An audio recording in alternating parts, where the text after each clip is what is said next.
Hello and good morning दोस्तों। आज का हमारा टॉपिक है चाइना की सलामी स्लाइसिंग। दोस्तों, चीन एक ऐसा मुल्क है जो थोड़ी थोड़ी ज़मीन दूसरे देशों की खाता है, क्योंकि वो जानता है कि ज़्यादा ज़मीन एक ही बार हड़प लेंगे तो दूसरे देश आक्रामक हो जाएंगे और बड़ा हमला कर देंगे। मैं आपको एक एग्जांपल से समझाता हूँ।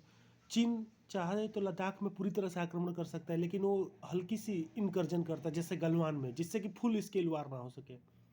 उसी तरह से आप देखिए साउथ चाइना सी में वो पूरी की पूरी टेरिटरी क्लेम नहीं करता, वो बस थोड़ी थोड़ी टेरिटरी क्लेम करता है, वियतनाम की, फिलीपींस की, इन सब की, जिससे कि बहुत ज़्यादा वार लेवल पे ना बढ़े। जैसे ताइवान की, वो चाहे तो ताइवान को कब्जा कर सकता है, लेकिन पूरी करेगा तो अमेरिका वर्ल्ड लेवल पे एग्रेशन हो जाएगा। सो बहुत ही वो तरतीब से हल्की हल्की क्लेम करता है और थोड़ी थोड़ी ज़मीनें लेते जाता है, तो जिससे दूसरे देश क्या करते हैं कि उस ज़मीन को दे देते हैं लेकिन वार नहीं करते। इसी को कहते हैं सलामी स्लाइसिंग।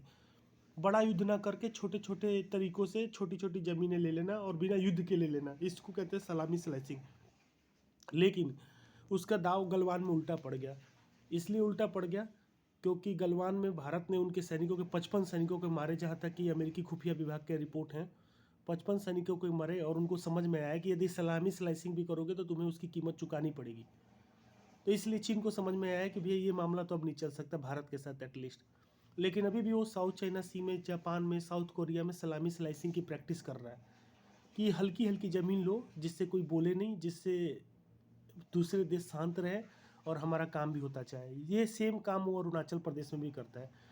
जैसे 5 किलोमीटर भीतर आता है, फिर 4 किलोमीटर वापस चला जाता है, कहता है हमने तो वापस चले गए, और 1 किलोमीटर की ज़मीन खा जाता है, जिससे कि उसका तो जीरो नुकसान होता है, लेकिन दूसरे देश जिसके भीतर घुसा था उसका 1 किलोमीटर का एरिया चला जाता है।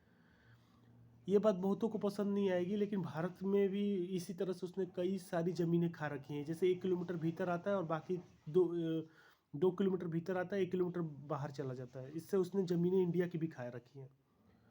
तो सलामी स्लाइसिंग रोकने के लिए ज़रूरी है कि यदि वो 1 किलोमीटर भीतर भी आए तो उसके लिए उसको कुछ भुगतना पड़े, उसके सैनिक मारे जाएं, 50 मरे, 100 मरे, उससे कोई मतलब नहीं। तीसरी बात, चीन हार्ड पावर को वैल्यू देता है। जितनी बड़ी आपकी आर्मी होगी, जितना आपका डिफेंस बजट होगा और जितनी ज़्यादा कैजुअलिटी आप उसकी कर पाएंगे, उतना ही ज़्यादा वो चीन डरेगा।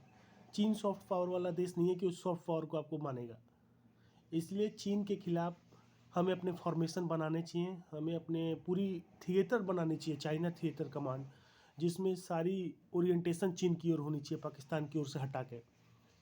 और दूसरी बात ये है कि वो चाहता है कि जो अक्साई चीन और सीपेक वाला एरिया है वो हमेशा भारत से दूर रहे। क्यों? क्योंकि यदि इंडियन ओशियन में इंडिया कभी चौक करता है, उसकी ऑयल सप्लाई रोकता है, तो वो अक्साई चीन होते हुए सारी ऑयल सप्लाई ला सके और अक्साई चीन के थ्रू इंडियन ओशियन तक जा सके। तो बहुत ही वो क्रिटिकल थिंग्स है जो कि नेहरू ने गलती से चीन को दे दिया था 1962 की लड़ाई में। हमें अक्साई चीन वापस लेना होगा, गिलगिट बल्तिस्तान वापस लेना होगा, जिससे कि हम मिडिल ईस्ट तक जा सकें, रसिया तक जा सकें और चीन के इस सीपेक के मंसूबे को फेल कर सकेंगे। यदि सीपेक चाइना के पास रहेगा तो हम प्रॉपर उस पर दबाव नहीं डाल सकते, वो हमें और इंक्रोच करेगा अरुणाचल में, इंडियन ओशियन में, लद्दाख में। चाइना के खिलाफ ऑफेंसिव नहीं, एग्रेसिव, चाइना के खिलाफ डिफेंसिव नहीं, ऑफेंसिव पॉलिसी काम करेगी। जितना हम ऑफेंसिव रहेंगे उतना ही ज़्यादा फायदा करेगा। अभी G20 की समिट इंडोनेशिया में हो रही थी, तो उसमें जस्टिन ट्रूडो को जी जिनपिंग हड़का रहे थे, लेकिन जस्टिन ट्रूडो हड़के नहीं, उन्होंने सीधे जवाब दिया कि ये कनाडा है, यहाँ पे फ्री प्रेस है, हम हर चीज़ डिस्कस करते हैं। ये नहीं कि चाइना में छुपा के जो बादशाह बोलेगा वही छपेगा, ऐसा कुछ सीन नहीं था। तो इसलिए चीन की सलामी स्लाइसिंग की टैक्टिस को रोकना होगा। थैंक यू, है ना, बनाइस डे। आप लिखिएगा इस पर कैसा लगा, और हो सके तो चैनल को सब्सक्राइब करें। थैंक यू, है नाइस डे।